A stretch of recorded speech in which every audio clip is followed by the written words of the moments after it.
Hello बच्चों, आपका हमारे चैनल ITI हब में स्वागत है। आज हम कुछ इम्पॉर्टेंट गोल्डन MCQ के बारे में डिस्कस करेंगे, जो कि आपके कंपटीशन एग्ज़ाम, CBT एग्ज़ाम और अन्य एग्ज़ाम्स के लिए बहुत इम्पॉर्टेंट है। अगर आप मेरे चैनल पर नए हैं तो प्लीज़ मेरे चैनल को लाइक करिए, शेयर करिए एंड सब्सक्राइब करिए। चलिए स्टार्ट करते हैं। पहला क्वेश्चन देखते हैं। कह रहा है KCL इज़ अप्लाइड एट, जो आपका KCL लॉ है, किरचॉफ का करंट लॉ है, वो कहाँ अप्लाई होता है? नोड पे अप्लाई होता है, मेश पे अप्लाइड होता है, लूप में होता है, नन ऑफ दिस, इनमें से कोई नहीं। तो बच्चों जो KCL होता है, जो KCL होता है वो क्या होता है? वो आपका नोड पे अप्लाइड होता है। किस पे? नोड पे अप्लाइड होता है। चलिए कुछ KCL से रिलेटेड पॉइंट्स आपको बता देते हैं। KCL को किरचॉफ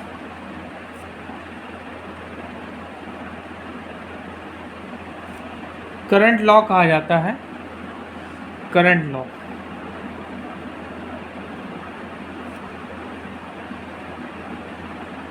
इसको किरचॉफ का फर्स्ट लॉ कहते हैं। इसमें क्या होता है, ये कोई आपका जंक्शन हो गया या कह सकते हैं नोड। इस पे आपकी जितनी भी धाराएं आएंगी उनका जो अलजेब्रिक सम होगा वो क्या होगा? शून्य होगा। मतलब इनका जो बीजगणितीय योग है वो क्या होगा? शून्य होगा।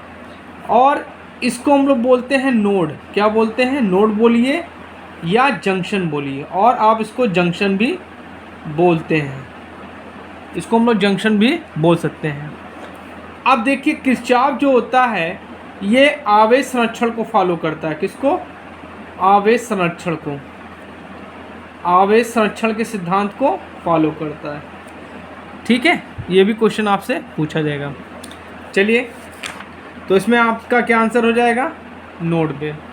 अब अगला क्वेश्चन देखते हैं। KVL is applied at, node पे, जंक्शन पे, लूप पे, ऑल ऑफ दिस, मतलब सभी। तो देखिए KVL जो होता है इसमें आंसर होगा आपका लूप। इसमें आंसर क्या होगा आपका? लूप। चलिए KVL के बारे में बात करते हैं। KVL इसको बोलते हैं किरचॉफ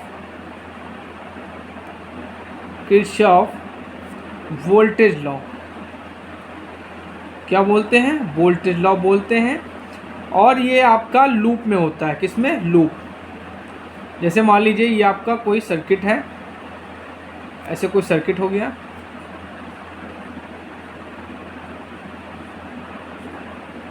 इसमें जो करंट फ्लो हो रही है तो ये आपका क्या कहलाएगा? लूप कहलाएगा। ठीक है। और ये किस पे फॉलो करता है? ये ऊर्जा संरक्षण को फॉलो करता है। ऊर्जा संरक्षण के नियम को फॉलो करता है। ऊर्जा संरक्षण का नियम। ठीक है। और होता क्या है नियम? Sigma E plus sigma IR is equal to 0। ठीक है। मतलब जितने भी वोल्टेज सोर्स होंगे उनका अलजेब्रिक सम, जितने भी आपके रेजिस्टेंस होंगे उनके अक्रॉस जितना भी वोल्टेज ड्रॉप होगा उनका अलजेब्रिक सम क्या होता है? 0 होता है। ये आपका किरचॉफ का सेकंड लॉ है। ये आपका ऊर्जा संरक्षण पे आधारित होता है और ये क्या होता है? लूप में अप्लाई करते हैं। ठीक है। चलिए, तो इसमें आंसर क्या हो जाएगा आपका? लूप हो जाएगा। चलिए अगला क्वेश्चन देखते हैं। कह रहा है active elements are those which. ठीक है। एक्टिव एलिमेंट्स वो होते हैं, क्या होते हैं? कंज्यूम इलेक्ट्रिक एनर्जी, जो इलेक्ट्रिक एनर्जी को अवशोषित करते हैं, जनरेट इलेक्ट्रिक एनर्जी को जनरेट करते हैं, डिसिपेट्स इलेक्ट्रिक एनर्जी। ठीक है। Show linear relationship between voltage and current. ठीक है। जो लीनियर रिलेशनशिप वोल्टेज और करंट के बीच में शो करते हैं। तो बच्चों इसमें आंसर क्या होगा, जनरेट इलेक्ट्रिसिटी, इलेक्ट्रिक एनर्जी। मतलब ये क्या करते हैं, एक्टिव एलिमेंट्स आपके क्या होते हैं, इलेक्ट्रिक एनर्जी को जनरेट करते हैं। चलिए एक्टिव एलिमेंट से भी कुछ रिलेटेड पॉइंट्स आपको मैं बता देता हूँ।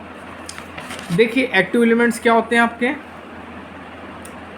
एक्टिव एलिमेंट्स इसमें जितने भी आपके सेमीकंडक्टर हैं, इसमें जितने भी आपके सेमीकंडक्टर्स हैं,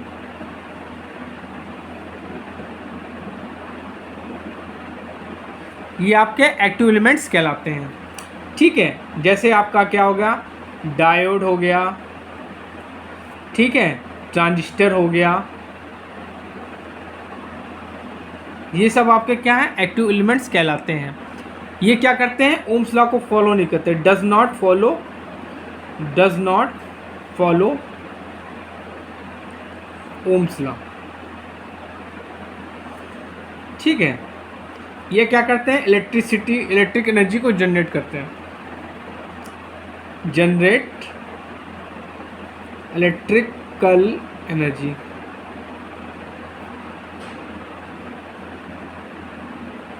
ठीक है, तो इसमें बच्चों आंसर क्या होगा, जनरेट्स इलेक्ट्रिकल एनर्जी। ठीक है,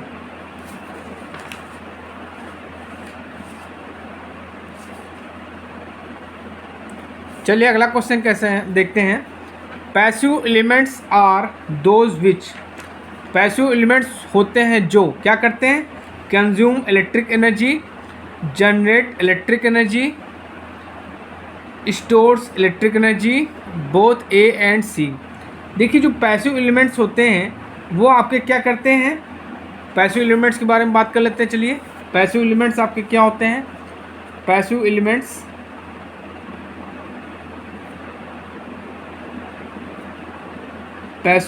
आपके क्या होते हैं, रेजिस्टर होता है, कंडक्टर होता है, इंसुलेटर होता है, इंडक्टर होता है और कैपेसिटर होता है।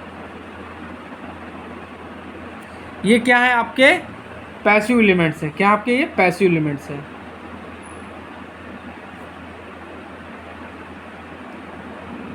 ये आपके पैसिव एलिमेंट्स हैं, ये क्या करेंगे, ओम्स लॉ को फॉलो करते हैं, ओम्स लॉ फॉलो करते हैं, ओम्स लॉ को फॉलो करते हैं। ठीक है, चलिए अगला क्वेश्चन देखते हैं। Example of linear element is, linear element का उदाहरण है, डायोड है, बीजेटी है, कैपेसिटर है, ऑप्शनल एम्पलीफायर है। तो बच्चों आपका जो कैपेसिटर है ये लीनियर एलिमेंट का एग्जाम्पल है।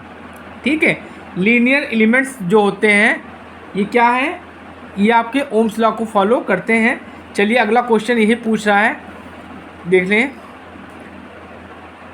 Dash elements obey Ohm's law, linear non linear. तो बच्चों इसमें आंसर क्या होगा, लीनियर जो एलिमेंट्स होते हैं वो क्या करते हैं, ओम्स लॉ को फॉलो करते हैं, जैसे आपका कैपेसिटर है। ठीक है, चलिए अगला क्वेश्चन देखते हैं। Transmission line is the example of, transmission line किसका उदाहरण है, एक्टिव एलिमेंट्स का, यूनिलैटरल एलिमेंट्स का, बायलैटरल एलिमेंट्स का, none of this.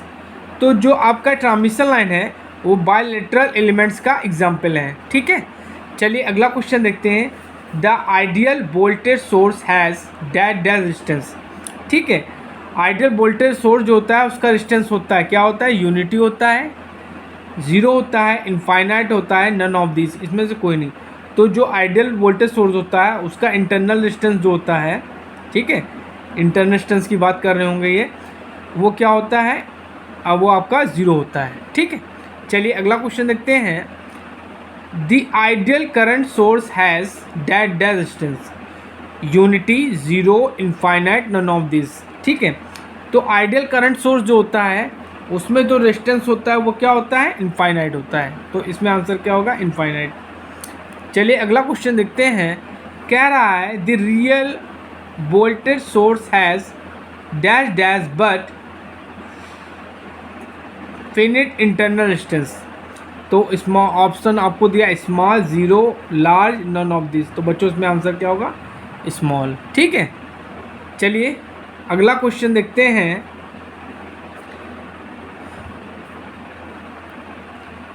The real current source has dash dash but finite internal resistance. तो बच्चों इसमें आंसर क्या होगा? Small, zero, large, none of this. तो बच्चों क्या होगा? लार्ज। सॉरी। चलिए अगला क्वेश्चन देखते हैं। पूछ रहा है the unit of power is, कह रहा है पावर की यूनिट क्या होती है? हेनरी होती है, फैरेड होती है, वाट होती है, ओम होती है। तो बच्चों जो पावर की यूनिट होती है वो क्या होती है? आप सबको पता है, वाट होती है। देखिए मैं सबकी बता देता हूँ। देखिए हेनरी जो होती है, हेनरी ये आपकी इंडक्टेंस की होती है।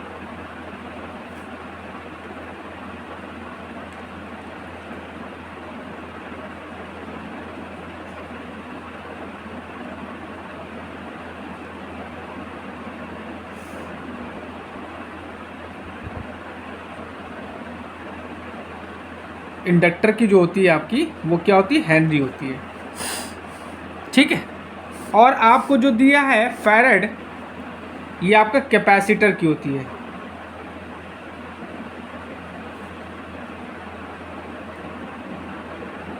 फैरेड।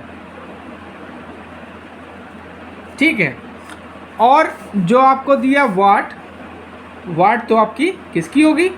पावर की हो गई। और ओम दिया है आपको, ओम आपकी रेजिस्टर की हो गई, रेजिस्टेंस की। ठीक है, चलिए अगला क्वेश्चन देखते हैं। कह रहा है the unit of resistance is, Henry है, फैरेड है, वाट है, ओम। तो मैंने आपको बताया कि रेजिस्टेंस की यूनिट क्या होगी? ओम होगी। चलिए अगला क्वेश्चन देखते हैं। कह रहा है कि coulomb is the unit of charge, current, resistance, reactance. तो चलिए कूलाम की जो यूनिट होती है बच्चों वो क्या होती है? किसकी यूनिट होती है? चार्ज की होती है। ठीक है, अब देखिए करंट की यूनिट क्या होती है? करंट की यूनिट होती है आपकी एम्पियर। एम्पियर जो होती है करंट की यूनिट हो गई। और अगला ऑप्शन दिया आपको रेजिस्टेंस की, तो मैंने बता दिया। रिएक्टेंस की भी, रिएक्टेंस की भी यूनिट होती है आपकी ओम। ठीक है, चलिए अगला क्वेश्चन देखते हैं। Impedance is denoted by. ठीक है, देखिए इम्पीडेंस क्या होता है पहले आप समझ लीजिए। जो सर्किट का जो टोटल डिस्टेंस होता है उसको हम लोग इम्पीडेंस बोलते हैं।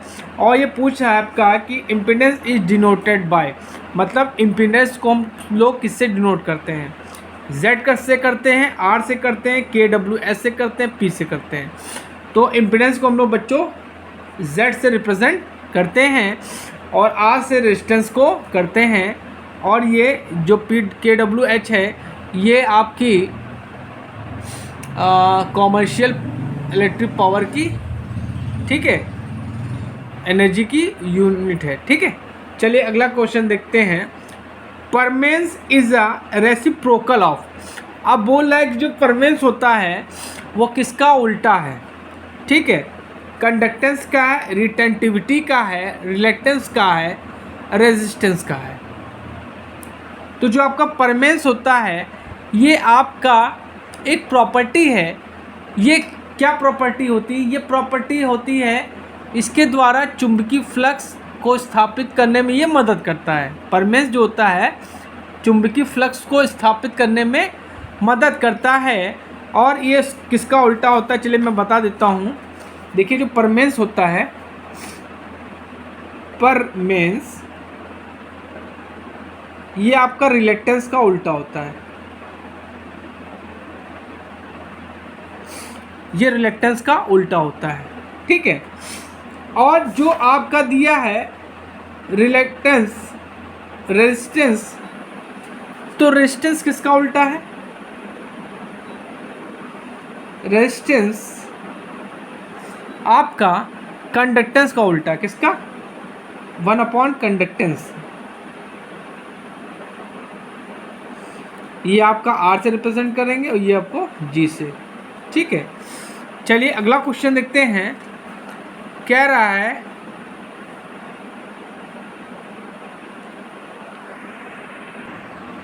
देखिए अगला क्वेश्चन है, कह रहा है C/S may be unit of A/N।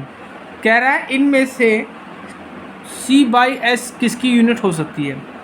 पहले समझ लीजिए C/S हुआ क्या। देखिए C/S मतलब कूलाम पर सेकेंड।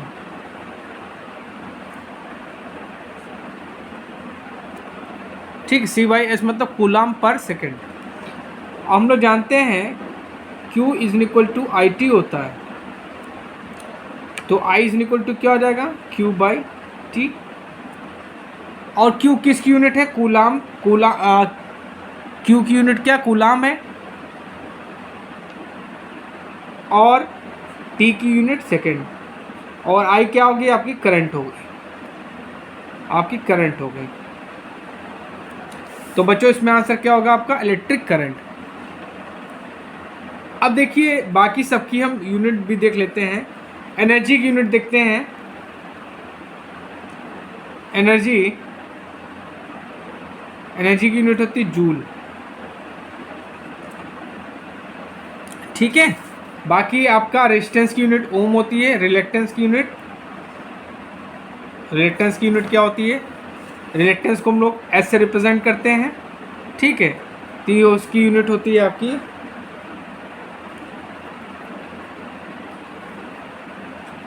एम्पियर टर्न पर वेबर। ये आपकी रिलेक्टेंस की यूनिट हो गई। और परमेंस की यूनिट हो जाएगी आपकी वेबर पर ampere turn.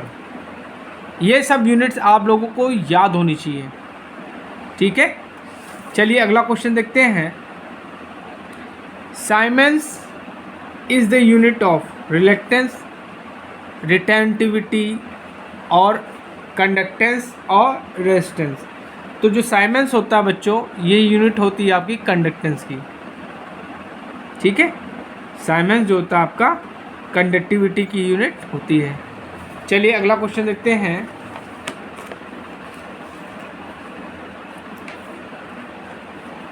The unit of resistive power. ठीक है, रिएक्टिव पावर वाट, kWh, VAR, ओम। तो बच्चों रिएक्टिव पावर जो होती है इसकी यूनिट होती है VAR। ठीक है, देखिए 3 पावर होती हैं। एक होती है आपकी रिएक्टिव पावर,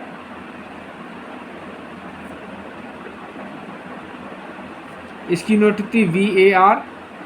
ठीक है, एक होती है आपकी रियल पावर,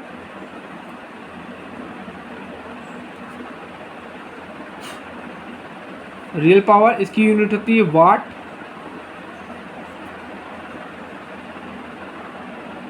और तीसरी पावर होती है apparent power,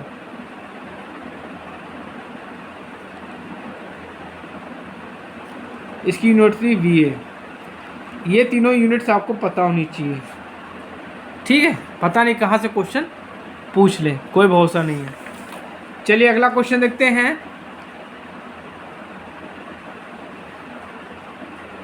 the SI unit of the substance ohms, siemens, VAR, kWh। तो बच्चों इसमें आंसर क्या होगा? साइमेंस। चलिए अगला क्वेश्चन देखते हैं।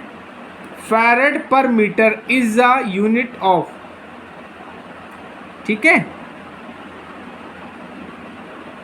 Permittivity, retentivity, reluctance, resistance.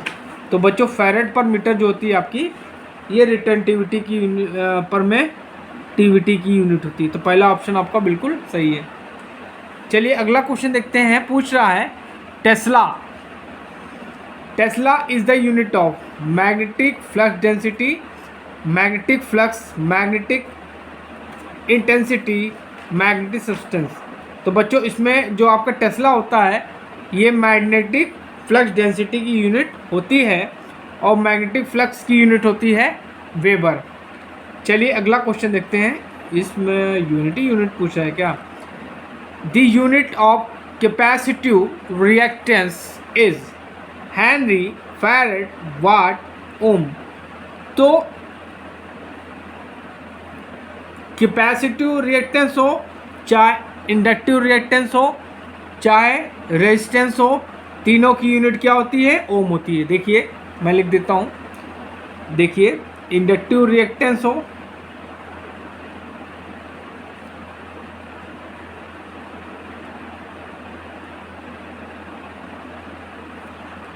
इसकी यूनिट क्या होगी, ओम होगी। इसको हम लोग एक्सेल से रिप्रेजेंट करते हैं, ठीक है। अगर कैपेसिटिव रिएक्टेंस की बात हो तो इसको हम लोग एक्सिस करते हैं, कैपेसिटिव रिएक्टेंस, इसकी भी यूनिट क्या होगी, ओम होगी। और रेजिस्टेंस को हम लोग आर से करते हैं, इसकी यूनिट क्या होगी, इसकी भी यूनिट ओम होगी। इम्पीडेंस को हम लोग जेड से रिप्रेजेंट करते हैं, इसकी भी यूनिट क्या होगी, ओम होगी, ठीक है। तो ओम कई लोगों की यूनिट चला रहा है, ठीक है, इस पे बहुत बर्डन है, ठीक है। चलिए अगला क्वेश्चन देखते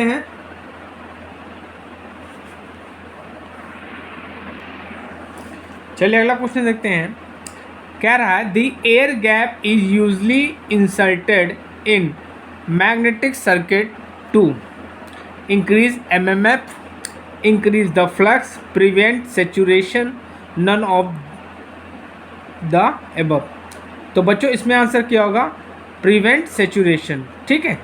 चलिए अगला क्वेश्चन देखते हैं। The relative permeability of a ferromagnetic material is, ठीक, बहुत इंपॉर्टेंट क्वेश्चन है ये, कई बार कंपटीशन में क्वेश्चन पूछा भी गया है। लेस देन 1, एक से कम होती है, मोर देन 1, एक से ज़्यादा होती है, मोर देन 10, 10 से अधिक होती है, मोर देन 100, 100 से ज़्यादा होती है। तो बच्चों इसका जो होता है मोर देन 10 होता है, सॉरी मोर देन 1 होता है। जो आपका फेरोमैग्नेटिक मटेरियल होता है उसकी जो रिलेटिव परमेबिलिटी होती है वो 1 से अधिक होती है, ठीक है। 3 होते हैं, तीनों के बारे में आप लोग पढ़ लीजिएगा, तीनों में से कोई भी पूछ सकता है। The unit of magnetic flux is Henry, weber, ampere turn per metre, ampere per metre. तो बच्चों जो मैग्नेटिक फ्लक्स होता है उसकी यूनिट क्या होती है, वेबर होती है। चलिए अगला क्वेश्चन देखते हैं। कह रहा है permeability in a magnetic circuit corresponds to dash dash in an electric circuit, resistance, resistivity, conductivity, conductance. तो कंडक्टिविटी इसमें आंसर सही है। चलिए अगला क्वेश्चन देखते हैं। बच्चों ये क्वेश्चन मैं आप लोगों को टॉपिक वाइज बता रहा हूँ, ठीक है, इनको जो देखिएगा। The magnetising force H and magnetic flux density B are connected by the relation B is equal to mu r H upon mu naught, B is equal to mu H and B is equal to H upon mu naught mu r and third last क्या है आपका, B is equal to mu H upon mu R. तो बच्चों जो आपका relation होता है वो क्या होता है, mu is equal to B by H होता है। तो ये आपका सेकंड ऑप्शन बिल्कुल सही है, ठीक है। चलिए अगला क्वेश्चन देखते हैं। A material used for good magnetic memory should have, चलिए इसके आंसर देखते हैं। Low hysteresis loss, high permeability, low retentivity, high retentivity. तो बच्चों इसमें आंसर क्या होगा? High retentivity. Higher the self inductance of a coil, lesser its Weber turns, lower the induced EMF, greater the flux produced by it, longer the delay in establishing steady state current through it। तो बच्चों इसमें answer last सही है। चलिए अगला question देखते हैं। पूछ रहा है रेसिप्रोकल ऑफ रिलेक्टेंस। रिलेक्टेंस का उल्टा क्या होता है? रिलेक्टिविटी होती है? नहीं हो सकता। परमेंस, परमेबिलिटी, सस्टेनेबिलिटी। तो बच्चों मैंने आपको बताया था पहले भी कि परमेंस जो होता है ये क्या करता है? फ्लक्स को स्थापित होने में मदद करता है, ठीक है। और रिलेक्टेंस क्या करता है? ये फ्लक्स को स्थापित नहीं होने देता है। तो ये एक दूसरे के क्या दुश्मन है। तो इसमें आंसर क्या होगा? रिलेक्टेंस का उल्टा क्या होगा? परमेंस होगा। चलिए अगला क्वेश्चन देखते हैं।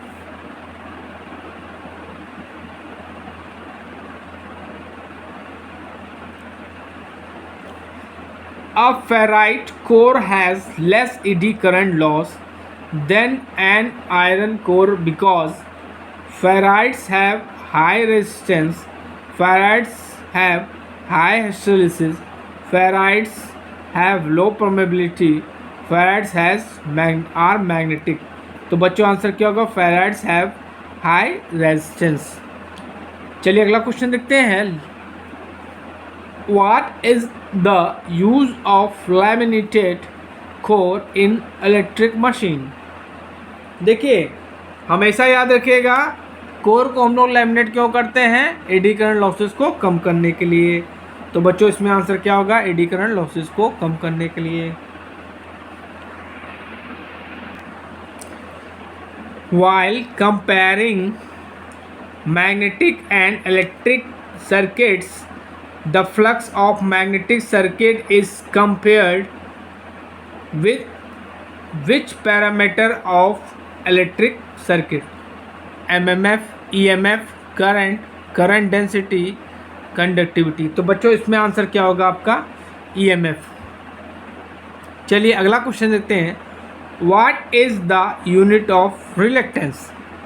मीटर पर हेनरी, हेनरी पर मीटर, हेनरी 1/हेनरी।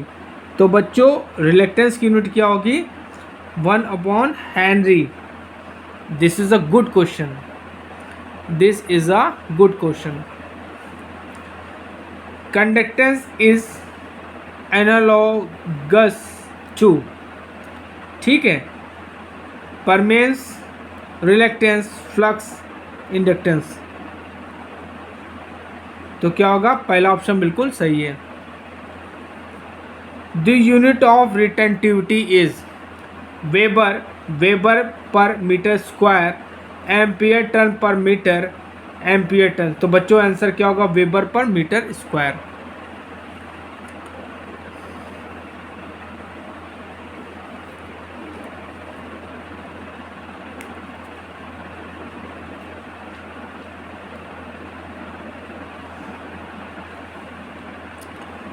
चलिए अगला क्वेश्चन देते हैं। Which of the following losses will be minimum for a single phase no load transformer?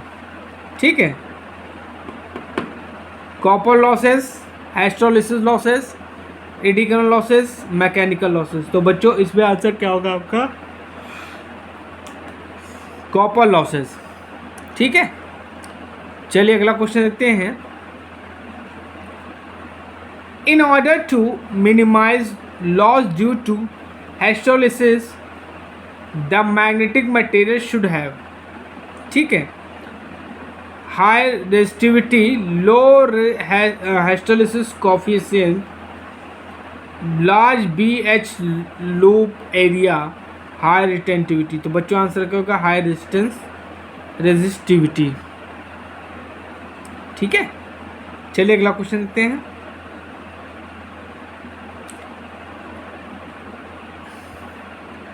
The property of the magnetic material which oppose the creation of magnetic flux is in it known as.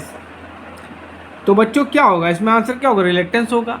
जो flux को स्थापित होने का विरोध करता है उसको क्या कहते हैं, ये पूछ रहा है, तो इसमें आंसर क्या होगा, रिलेक्टेंस होगा। और इसका उल्टा क्या होता है, परमेंस होता है। चलिए अगला क्वेश्चन देखते हैं। At city sub station the AC is stepped down to. ठीक है, 120 वोल्ट पे, 130 वोल्ट पे, 230 वोल्ट पे, 220 वोल्ट पे, 320 वोल्ट पे। तो AC जो डाउन होती है वो कहाँ होती है, कितने पे, 220 वोल्ट पे। चलिए अगला क्वेश्चन देखते हैं। कह रहा है the efficiency of a transformer is of the order of 100%। 100% तो हो नहीं सकती, 100% किसकी होती है, आइडियल ट्रांसफार्मर की होती है। 98%, 50%, 25%। तो बच्चों इसमें आंसर क्या होगा आपका, 98% इज द राइट आंसर। तो बच्चों आज मैंने आपको कुछ इंपॉर्टेंट क्वेश्चंस बताए हैं। इन क्वेश्चंस को आप नोट्स में लिख लीजिएगा, पढ़ लीजिएगा, जो कि बहुत इम्पॉर्टेंट है। इसी कड़ी में मैं आप लोगों को और इम्पॉर्टेंट क्वेश्चंस कल बताऊंगा। ठीक है, अगर आप मेरे चैनल पर नए हैं तो प्लीज़ मेरे चैनल को जरूर लाइक करिए, शेयर करिए एंड सब्सक्राइब जरूर करिए। Thank you.